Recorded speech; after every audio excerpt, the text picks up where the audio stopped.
പ്രണയം ശരീരത്തിൽ തുടങ്ങി ആത്മാവിൽ പൂർത്തിയാകുന്നൊരു യാത്രയാണ്.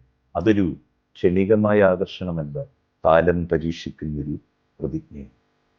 അതിൽ വിശ്വാസം വേരാകുന്നു, ക്ഷമ തണ്ടാകുന്നു, സഹനം ഇലകളാകുന്നു, സ്നേഹം പൂവാകുന്നു, നിഷ്കളങ്കത മണങ്ങുന്നു. പ്രണയം നിലനിൽക്കുന്നത് അർപ്പണത്തിലൂടെ, ഉത്തരവാദിത്വത്തിലൂടെ. അത് സ്വാർത്ഥതയില്ലാത്ത സമർപ്പണം, അഹങ്കാരം കത്തിച്ചു കളയുന്ന യജ്ഞമാണ്. നാം സ്നേഹിക്കുന്നവരുടെ സന്തോഷം നമ്മുടെ സ്വാർത്ഥതയേക്കാൾ വലുതാകുമ്പോൾ അവിടെ തന്നെയാണെന്നേ പ്രണയം ജനിക്കുന്നു.